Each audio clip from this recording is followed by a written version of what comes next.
اعوذ باللہ من الشیطان اللعین الرجیم بسم اللہ الرحمن الرحیم الحمد للہ رب العالمین والصلاة والسلام علی رسولہ الکریم وآلہ الطیبین الطاہرین المعصومین المظلومین واللعن الدائم علی اعدائهم اجمعین من یومنا هذا الى قیام یوم الدین. اما بعد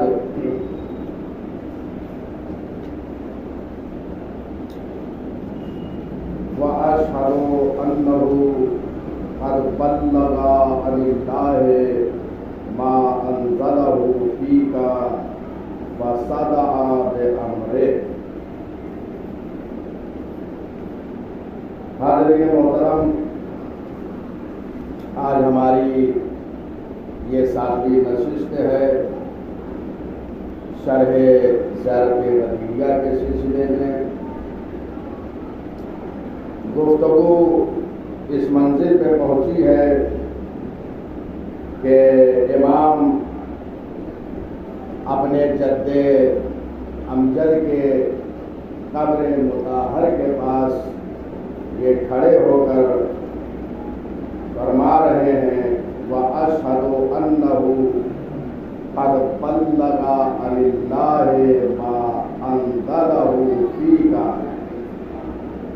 اور میں گواہی دیتا ہوں کہ حضرت پر جو کچھ نازل ہوا اللہ کی طرف سے اسے انہوں نے آپ کے سلسلے میں پہنچا دیا. جو حکم اللہ کی جانب سے آیا پیغمبر اکرم پر، وہ پیغمبر نے پہنچا دیا. یہ وہی غدیر خم کے واقعے کی طرف اشارہ ہے کہ جو حکم نازل ہوا اسے پہنچایا ہے. پیغمبر اکرم کا آخری سفر تھا، حجۃ الوداع، آخری حج تھا. 1,20,000 حجاج کرام کے ساتھ آپ تشریف لے گئے تھے، اور جب حج سے فارغ ہو کر مقام جحفہ میں پہنچے ہیں تو وہاں پر یہ آیت آئی جس آیت کی طرف امام نے اپنے اس فقرے میں اشارہ فرمایا ہے. وَأَشْهَدُ، میں گواہی دیتا ہوں، أَنَّهُ قَدْ بَلَّغَ، کہ پیغمبر نے پہنچا دیا، عن اللہ ما انزلہ، جو اللہ کی جانب سے آیا، فیک، آپ کے بارے میں. امام علی سے خطاب کر رہے ہیں، آپ کے بارے میں جو کچھ آیا اسے پہنچا دیا. اور وہ کیا آیا یہاں پہ دیکھیے، امام نے قد بلغ، پہنچا دیا. آیت میں کیا اللہ نے فرمایا، یا ایھا الرسول بلغ، اے رسول پہنچا دیجیے، ما انزل الیک من ربک، یا ایھا الرسول بلغ ما انزل الیک من ربک، اے رسول پہنچا دیجیے جو کچھ بھی تمہارے رب کی جانب سے آ چکا ہے. اور اگر نہیں پہنچایا تو گویا رسالت کا کوئی کام ہی انجام نہیں. اسی آیت کی طرف امام نے اشارہ فرمایا ہے. اور یہ حکم جو مقام جحفہ میں آیا اسے پیغمبر نے مقام غدیر میں سر تک پہنچا دیا. تقریباً 150 سے زائد علماء اہل سنت نے واقع غدیر کو نقل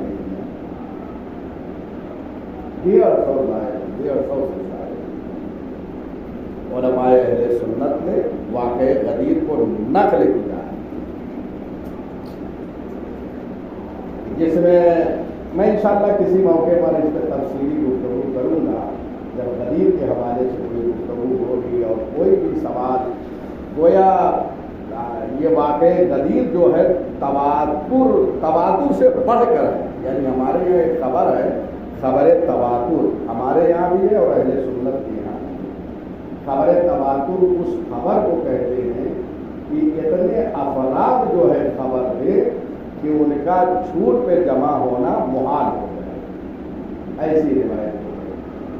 چنانچہ خود علماء اہل سنت نے لکھا ہے کہ واقع غدیر کو 110 صحابہ کرام نے نقل کیا، 110 صحابہ کرام نے نقل کیا ہے. اور یہ ساری چیزیں علامہ امینی نے الغدیر میں ذکر کیا ہے. تو بہرحال وہاں پہ پیغمبر نے غدیر میں ایک فصیح و بلیغ اور طولانی خطبہ دیا اور اس کے بعد جو پیغام ولایت آیا تھا اسے لوگوں کے درمیان پہنچا دیا. اب یہ ساری باتیں ہیں کہ 110 صحابہ کرام نے اس کو نقل کیا ہے. 85 تابعین نے جو ہے اسے نقل کیا ہے. تابعین انہیں کہا جاتا ہے کہ جو صحابی تو نہیں ہے لیکن صحابہ کو انہوں نے دیکھا. صحابی اسے کہتے ہیں جنہوں نے پیغمبر کو دیکھا حالت ایمان میں اور حالت ایمان میں دنیا سے رخصت ہوئے، اسے صحابی کہتے ہیں. تابعی اسے کہا جاتا ہے جنہوں نے پیغمبر کو نہیں دیکھا لیکن صحابی پیغمبر کو دیکھا ہے، کیونکہ بہت سارے صحابہ پیغمبر کے بعد زندہ رہے ہیں تو ان صحابہ کو تو دیکھا لیکن پیغمبر کو نہیں دیکھا. تو ایسے افراد کو تابعین کہا جاتا ہے. تابعین جمع ہے تابعی کہا جاتا ہے. بہرحال تو پیغمبر نے اعلان کیا اور پورا واقعہ جو ہے یہ موجود ہے المستدرک علی الصحیحین، عالم اہل سنت کی کتاب ہے. حاکم نیشابوری کی انہوں نے خطبہ غدیر کو نقل کیا ہے اور طولانی ہے لیکن مختصر نقل کیا ہے. اور نقل کرنے کے بعد وہ فقرہ، کیونکہ آج جو مولا بنایا مولا کے معنی میں بھی لوگ بڑے الجھے ہوئے ہیں. علماء اہل سنت نے بعد میں یہ لکھ دیا جب دیکھا کہ حدیث تواتر تک پہنچی ہے تو اب انکار تو کر نہیں سکتے، لہٰذا معنی میں لوگوں کو الجھا کے رکھ دیا گیا.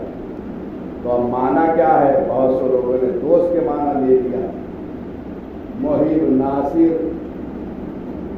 کتنے افسوس کی بات ہے کہ اتنے چھوٹے کام کے لیے یہ دوست بنا دے سب کو اور غدیر میں لا کے روک دیا، وہ بھی عرب کی گرمی. لوگوں کے سر کے حج سے واپس ہوئے تھے، بال بھی نہیں. اور وہاں پہ یہ بتانے کے لیے جس کا میں دوست ہوں اس کے علی کے دوست ہوں. کیا کوئی عقل رکھنے والا اسے یقین کر سکتا ہے؟ جبکہ قرآن نے پہلے کہہ دیا انما المؤمنون اخوہ، مومنین آپس میں بھائی بھائی. جب قرآن نے خود کہہ دیا تو اس بات کو آگے غدیر میں کرنے کی پیغمبر کو کیا ضرورت ہے؟ بہت امار ہے، بہت اہم مطلب ہے. جب قرآن یہ خود کہہ رہا ہے انما المؤمنون اخوہ، مومنین آپس میں بھائی ہیں. جب بھائی ہو گئے مومنین تو ضرورت کس بات کی تھی کہ پیغمبر آ کے وہاں پہ لوگوں سے کہتے میں بھائی بنا رہا ہوں آپس میں، آپ لوگوں کو دوست بنا رہا ہوں؟ کیا یہ ممکن ہے؟ المستدرک علی الصحیحین میں اس معنی کو حاکم نیشابوری نے واضح بیان کیا ہے اور کہا ہے کہ پیغمبر اکرم نے ان سے اقرار لیا، کیا میں تمہارے نفسوں پہ اولاد تصور ہوں یا نہیں؟ بلکہ ایک سوالیہ انداز میں ان سے پوچھا کہ یہ بتاؤ کہ تمہارے نفسوں پر، ہمارے یہاں تو بعض روایتوں لیا ہے کہ پیغمبر نے اخباریہ شکل میں یہ کہا کہ کیا میں تمہارے نفسوں پہ اولاد تصرف نہیں ہوں، یعنی استفہام انکاری یعنی ہوں. یہ استفہام انکاری یعنی تمہارے نفسوں پہ میں اولاد تصرف ہوں اس کے بعد. لیکن یہاں پر جو لکھا ہے حاکم نیشاپوری نے اس نے یہ لکھا ہے کہ کون ہے تمہارے نفسوں پہ اولا بالتصرف، تمہارے نفسوں پر اولا بالتصرف کون ہے؟ 3 مرتبہ وہاں پہ لکھا ہے. آپ جائیے حاکم نیشاپوری اٹھا کے دیکھیے، اس منبر رسول کی عظمت کی قسم کھا کے میں یہ کہہ رہا ہوں کہ وہاں پہ یہ جملہ موجود ہے. عالم اہل سنت کی کتاب ہے المستدرک علی الصحیحین، صحیح بخاری اور صحیح مسلم میں نے اس سے پہلے آپ سے کیا، جو روایتیں وہاں ان دونوں نے نقل نہیں کی ہے اور کسی مصلحت کی بنیاد پہ چھوڑ دیا ہے، ان روایتوں کو حاکم نیشاپوری نے یہاں پر ذکر کر دیا ہے. المستدرک علی الصحیحین یعنی 2 صحیح، صحیحین کہتے 2 صحیح، 2 صحیح میں جو نہیں آیا ہے اس کو یہاں پہ ادراک کیا جا رہا ہے، یہاں لکھا جا رہا ہے. اور وہی شرائط جو بخاری اور مسلم نے جن شرائط کے ساتھ روایت کو صحیح جانا ہے، انہی شرائط کے ساتھ حاکم نیشاپوری نے پیش کیا. جائیے اگر نہ ملے کسی بھی عالم اہل سنت کو یہ کتاب دکھائیے، اور اگر نہ ملے تو میں دکھا دیتا ہوں. یہ وہاں ساری چیزیں موجود. ضیاء الدین مقدسی ایک بہت بڑے عالم اہل سنت تھے، انہوں نے بھی اس واقعے کو نقل کیا ہے. ان کی کتاب ہے الاحادیث المختارہ، بہت اچھی کتاب ہے الاحادیث المختارہ. خود بخاری نے ان کی ایک کتاب ہے التاریخ الکبیر. صحیح بخاری کے علاوہ ایک کتاب انہوں نے یہ لکھی ہے، اور بھی کتابیں ان کی ہے، اس میں التاریخ الکبیر ہے، جلد 2 صفحہ نمبر 194 پر غدیر کو لکھا. سیوطی نے در منصور میں لکھا ہے. یہ سب علماء اہل سنت. سنن الکبریٰ میں نسائی نے لکھا ہے، جنہیں نسائی کہتے ہیں، نسائی. انہوں نے لکھا ہے سنن نسائی مشہور ہے، وہاں پہ واقع غدیر کو نقل کیا ہے. اب جا کے آپ دیکھ سکتے ہیں 6 اہل سنت کی یہاں جو صحائف ستہ ہے، 6 کتاب ہے، اس میں ایک کتاب سنن نسائی ہے، اس میں جو ہے غدیر کے واقعے. بہرحال بہت ساری کتابیں میں نے عرض کیا. تو جو کچھ بھی اللہ کی جانب سے آ چکا تھا پیغمبر نے وہ پہنچا دیا. امام نے زیارت میں اسی مطلب کی طرف اشارہ فرمایا ہے. اس کے بعد آئیے پھر امام فرماتے ہیں وَأَوْجَبَ عَلَىٰ أُمَّتِهِ فَرَضَ طَاعَتِكَ وَوِلَادَتِكَ، اور واجب قرار دیا پیغمبر نے اپنی امت پر آپ کی اطاعت کو اور آپ کی ولایت. اور فرما رہے ہیں دیکھیں پورے جو ہے امام شناسی اور ولایت امیر المومنین کا پیغام امام زیارت کے ذریعے دے رہے ہیں. میں نے عرض کیا چونکہ زمانہ بڑا گھٹن کا زمانہ تھا، پرآشوب زمانہ تھا، بڑا سخت زمانہ تھا. اہل بیت علیہ السلام کے چاہنے والوں کے لیے، شیعہ علی بن ابی طالب کے لیے، تو ائمہ خدا نے زیارت کے قالب میں ڈھال کر ولایت امیر المومنین کو پہنچایا. وَأَوْجَبَ عَلَىٰ أُمَّتِهِ، پیغمبر نے اپنی امت پر واجب قرار دیا اطاعت امیر المومنین کو اور ان کی ولایت. اطاعت واجب ہے، کیوں؟ اس لیے کہ قرآن مجید میں حکم ہے اطیعوا اللہ واطیعوا الرسول واولی الامر منکم. اللہ کی اطاعت کرو، رسول کی اطاعت کرو اور صاحبان امر کی اطاعت کرو. صاحبان امر کون ہے؟ روایت میں وارد ہوا ہے کہ امام صادق علیہ السلام نے یہ فرمایا کانا واللہ علی علیہ السلام ولی الامر امیر المومنین علی بن ابی طالب. تو ان کی اطاعت قرآن میں واجب ہے. اسی وجوب اطاعت کی طرف امام نے اشارہ فرمایا ہے کہ پیغمبر نے آپ کی اطاعت کو واجب قرار دیا ہے، کیونکہ قرآن میں واجب. اور قدیر میں اس مسئلے کو لا کے بات کر دیا. وہ وجود تھا کہ اب جانے والے ہیں، سب کچھ یہاں پر واضح کر کے اور پیغمبر دنیا سے روک سکتے ہیں. اس کے بعد یہ واجب کیوں قرار دیا؟ کیونکہ اللہ تو سامنے آ نہیں سکتا، لہذا اس نے ایک میزان بنایا اپنی اطاعت میں. اب کیسے پتا چلے کہ اللہ کا موتی کون ہے؟ پیغمبر کو بھیجا، مومنین کو بھیجا، ان کی اطاعت کرو گے تو میری اطاعت ہے. اور ہمارے یہ تو سبھی دعویٰ کرتے ہیں ہم بھی اطاعت کرتے ہیں، اللہ تو نظر آنے والا نہیں، نہ کسی سے کچھ کہنے والا ہے. اور یہاں پر اس کے بندے، اس کے نمائندے، اس کے منتخب، اس کے برگزیدہ بندے، ان کو بنایا کہ ان کی اطاعت میری اطاعت ہے. لہٰذا ان کی اطاعت کو واجب قرار دیا تاکہ یہ پتا چلے کہ میرا موتی کون ہے، ان کے ذریعے. لہٰذا روایتوں میں اس مطلب کی طرف اشارہ ہے. حاکم نیسابوری نے اس روایت کو مستدرک میں لکھا ہے کہ پیغمبر نے فرمایا من اطاعنی فقد اطاع اللہ ومن اطاع علیا فقد اطاعنی. جس نے میری اطاعت کیا اس نے اللہ کی اطاعت کی، اور جس نے علی کی اطاعت کی اس نے میری اطاعت کی. یعنی علی کی اطاعت پیغمبر کی اطاعت، پیغمبر کی اطاعت اللہ کی اطاعت. اور ہمارے یہ روایت حاکم نیسابوری نے مستدرک میں لکھا. اس کے بعد ولایت کو واجب قرار دیا، بلکہ یوں کہوں اوجب الواجبات ہے ولایت امیر المومنین، کیونکہ اس کے بغیر کوئی عمل قابل قبول نہیں. اگر ولایت نہیں، نماز پڑھیے کوئی فائدہ نہیں، چاہے آپ نماز پڑھیے اور چاہے جا کے کوئی اور کام کریے، دونوں برابر ہے. کیونکہ ولایت نہیں ہے تو کوئی فائدہ نہیں، چاہے نماز پڑھیے نہ. لہٰذا نماز کا فائدہ اسی کو ہے جو ولایت علی رکھتا ہے. اس چیز کو واجب قرار دیا، اور اس وجوب کی طرف امیر المومنین نے بھی خود اشارہ فرمایا کہ میری اطاعت اور میری ولایت واجب.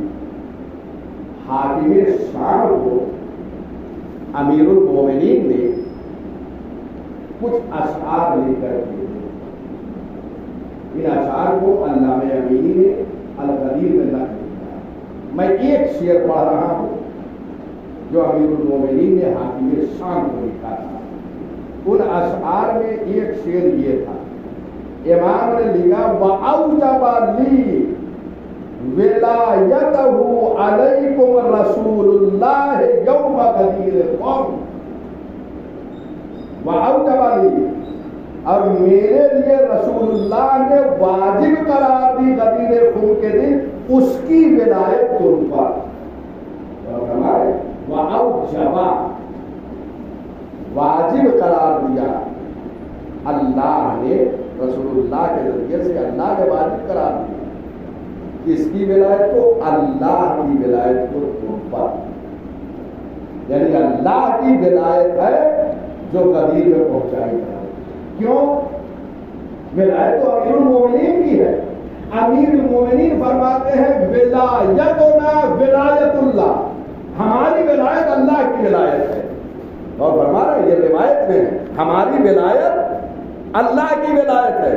تو یہ غدیر میں اللہ کی ولایت پہنچائی جا رہی تھی، اس لیے کہ علی کی ولایت اللہ کی ولایت ہے. اس کی ولایت ذاتی ہے اللہ کی، اس نے ولایت کو امیر المومنین کے حوالے کیا تاکہ یہاں سے پتہ چلے کہ کون میری ولایت کو تسلیم کر رہا. لہذا اللہ نے غدیر میں ولایت کو واجب قرار دیا. یہ دو مطلب کی طرف امام نے اشارہ فرمایا ہے اس شرط میں کہ امیر المومنین کی اطاعت اور ان کی ولایت. اور بعد میں ولایت کا معنی جو ہے وہ محبت بھی کیا ہے. اگر محبت کا بھی معنی لے تو قرآن مجید میں اللہ صلی اللہ علیہ وسلم المودۃ فی القربیٰ کے ذریعے سے وجوب محبت بھی ثابت ہے. ولایت بھی واجب، محبت بھی واجب، اطاعت بھی واجب ہے. اور ہمارے اللہ اکبر آپ ملاحظہ فرمائیں کتنے اہم مطالب کی طرف امام نے اشارہ فرمایا. اس کے بعد ہے وَعَقَدَ عَلَيْهِمْ الْبَيْعَةَ لَكَ.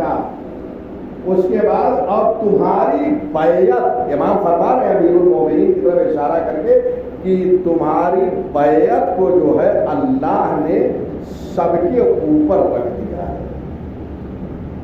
یعنی امیر المومنین کی بیعت جو ہے ہر ایک کے لیے، بیعت سب کو کرنا ہے.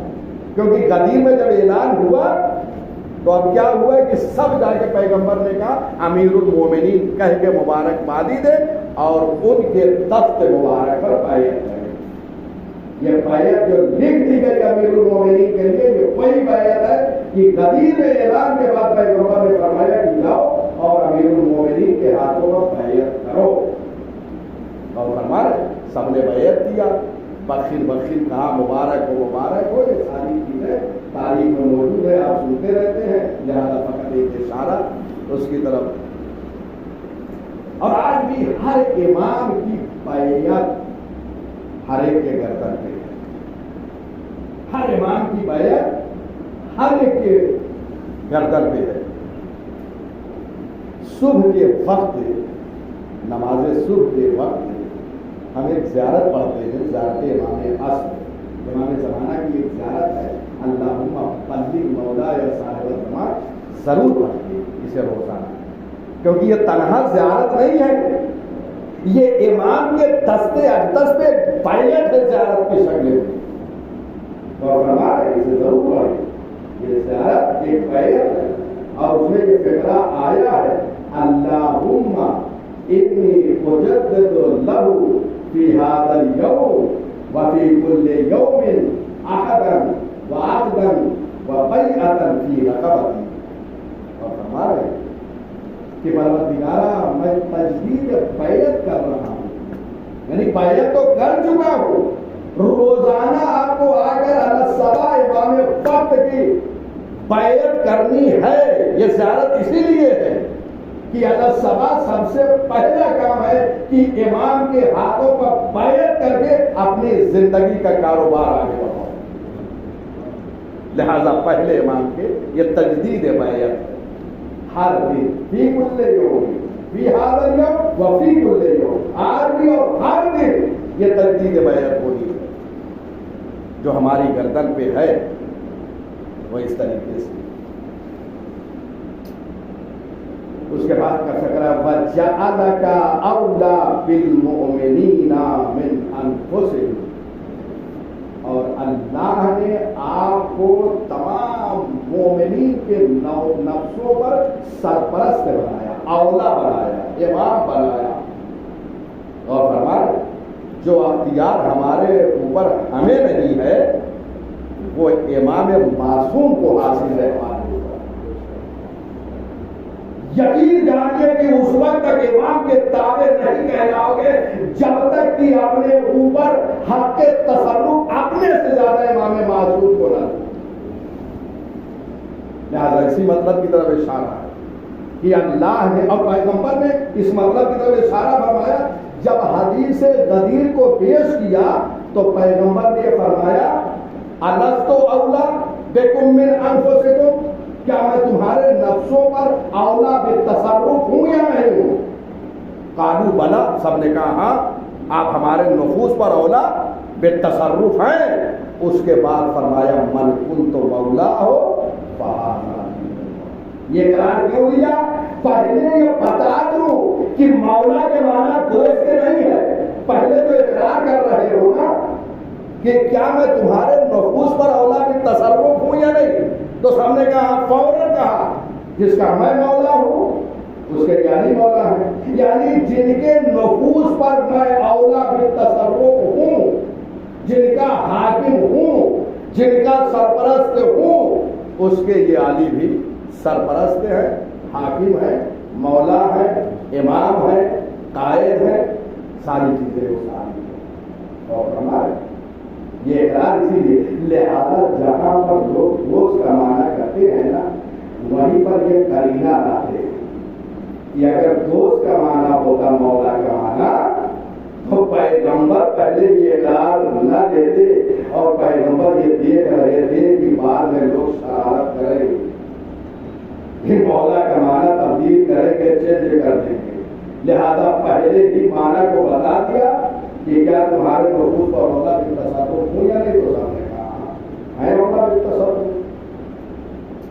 تو یہ کما جعلہ اللہ کذالک، جیسا کہ پیغمبر کو اولا بالتصرف قرار دیا ویسے ہی امیر المومنین کو، اور یہ دونوں چیزوں کو پیغمبر نے دلیل میں جمع کر دیا۔ پہلے اپنی اولویت کا اقرار لیا، اس کے بعد فرمایا جس کا میں مولا ہوں، جس کا میں حاکم ہوں، جس کا میں سرپرست ہوں، جس کا میں قائد ہوں، جس کا میں امام ہوں۔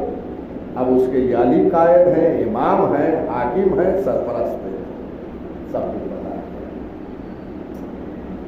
بہرحال اب اس سے زیادہ دامن وقت میں گنجائش نہیں ہے، وہ کرو انشاءاللہ آئندہ ہفتے کے لیے۔ ولایت امیر المومنین کا چیپٹر بہت اہم ہے، اور میں نے عرض کیا کہ جس طریقے سے زیارت عاشورہ آپ پڑھتے ہیں، کچھ چیزوں کو وظیفہ بنا دیجیے، روزانہ پڑھیے خدا کی قسم، اس کے بعد دیکھیں آپ برکتیں جو اس کی آپ کے شامل حال ہوگی۔ ایک زیارت عاشورہ، لیکن یقین کے ساتھ۔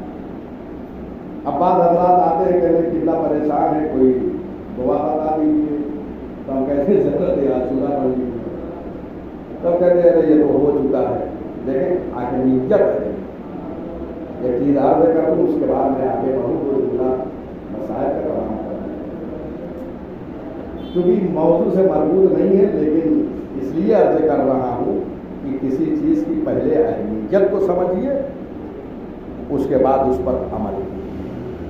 استاد و شاگرد تھے قدیم الایام، پرانے زمانے میں، تو آپ نے دیکھا ہوگا ندی پہ جو ہے لکڑی کے پل پہلے ہوتے ہیں، ابھی بھی لکڑی کا پل مشہور ہے۔ پہلے زمانے میں جو ندی وغیرہ، دریا وغیرہ آپ دیکھتے رہے تو اس پہ لکڑی کے پل ہوتے تھے، تو وہ بھی بند کر دیے جاتے تھے راستے۔ تو ایک استاد تھا، وہ صبح میں درس دیتا تھا، شاگرد روزانہ 15 منٹ لیٹ پہنچتا تھا کلاس میں۔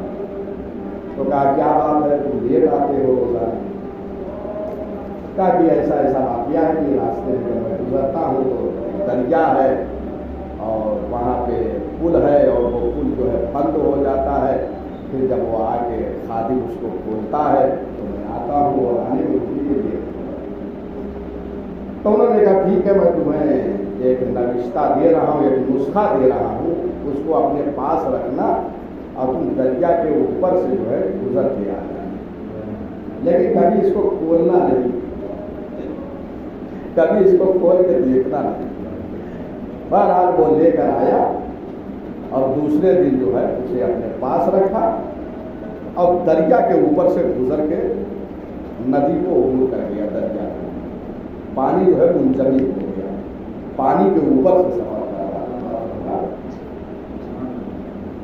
استاد نے کہا تھا کھول کے دیکھا نہیں، بہرحال فطرت انسانی ہے کہ منع جب کیا جاتا ہے تو وہ دیکھنے کو تربیت ہوتی ہے کہ بھائی کون سی ایسی چیز نکل جائے، اسے دیکھو تو صحیح ہے کہ شیطان بھی تو بیٹھا ہے بس بسے کرتا رہتا ہے، اس نے بس بسا کیا۔ ایک دن اس نے کھول کے دیکھ لیا تو دیکھا کہ بسم اللہ الرحمن الرحیم سے پڑھی، تو اس نے کہا یہ تو وہی بسم اللہ۔ دیکھیے ابھی تک اعتقاد کیا تھا، کیا اس میں آدم لکھا ہوا ہوگا، اس میں کیا دعا، یعنی عقیدہ جب تک تھا وہ عقیدہ لے جا رہا، لیکن جیسے کھول کے دیکھا تو اب بسم اللہ کی اہمیت اس کی نظر میں وہ نہیں رہتی، کہا یہ وہی تو بسم اللہ ہے، وہی بسم اللہ، یہ وہ بسم اللہ ہے، یوں ہونا چاہیے، وہ عقیدہ ہے۔ زیارت عاشورہ یقین جانیے خدا کی قسم ہر مشکل کا علاج ہے۔ یاد رکھیے کسی کی شادی نہیں ہوتی جب تک نہ ہو رشتہ آپ اسے پڑھتے رہے، کاروبار فیل ہو چکا ہے پڑھتے رہیے، نہ ہو تو آگے بتائیے، مکان کے لیے پریشان ہے پڑھیے، تعلیم کے لیے پریشان ہے پڑھیے۔ زیارت عاشورہ سے پڑھ کر کون سی چیز ہے ہمارے پاس؟ ہر مشکل کے لیے پڑھیے، کوئی مشکل، کوئی بھی مشکل، کسی خاص مشکل کے لیے نہیں، ہر مشکل کے لیے زیارت عاشورہ مشکل کہ پڑھ کے روزانہ زندگی ایسے ہی زیارتیں کر دیا، اس لیے کہ دیکھیے ائمہ ہدی علیہ السلام نے یہ زیارتوں کو جو پہنچایا ہے تو یہ صرف زیارت کی طرح نہ پڑھیے بلکہ اس کے فقرات میں غور کیجیے۔ پورے ولایت کا پیغام اس کے ذریعے دے دیا، زیارت قدیریہ کے ذریعے اور زیارت عاشورہ کے ذریعے سے پورے کے پورے کربلا کو پہنچا دیا۔ کربلا ہے پوری زیارت عاشورہ۔ حسین شہید بھوکے اور پیاسے، لیکن سمجھوتا ظالم سے نہیں، اس لیے کہ علی کی ولایت ہے جس کی بنیاد پر یہ معرکہ کربلا وقوع پذیر ہوا ہے۔ بچے پیاسے رہے، پیاس سے بلکتے رہے، لیکن کوئی بچہ یہ نہیں کہتا کہ ہمیں پانی چاہیے، ہم یزید کی بیعت آقا کر لیجیے پانی مل جائے۔ تاریخ میں کہیں نہیں ملتا خدا کی قسم۔ چھوٹے چھوٹے بچے جبکہ ہم بڑے ہو کر ایسی گرمی ہم ایک دن پیاس برداشت نہیں کر سکتے، مگر ہائے کربلا والے 3 دن بھوکے اور پیاسے رہے۔ جو تاخیر سے شہید ہوتا تھا نا اس کی پیاس زیادہ ہوتی تھی۔ دیکھو جو پہلے شہید ہو گیا نا وہ تو شہید ہو گیا، لیکن انصاف سے بتاؤ علی اصغر کتنے پیاسے تھے؟ اس لیے کہ حسین سے پہلے شہید ہوئے اور سب سے بعد میں شہید ہوئے۔ آپ غور کیجئے، رونے کے لیے زندگی بھر کافی ہے کہ اصغر پہ کتنی پیاس کی شدت تھی، اور اس کے بعد حسین شہید ہوئے۔ حسین کتنے پیاسے تھے میں نہیں بتا سکتا، لیکن مقتل کا یہ جملہ ہے کہ جب زہرا کا لال آسمان کی طرف دیکھتا تھا نا تو پیاس سے سب دھوئے دھوئے نظر آ رہے تھے۔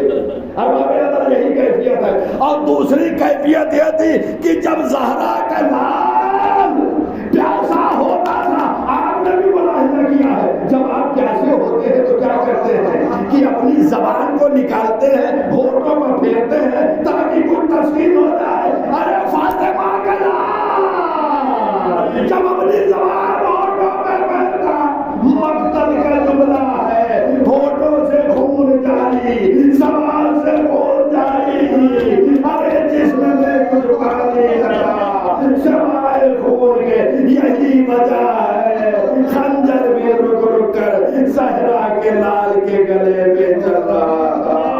واہ مصیبتہ، واہ مظلومہ، واہ حسین۔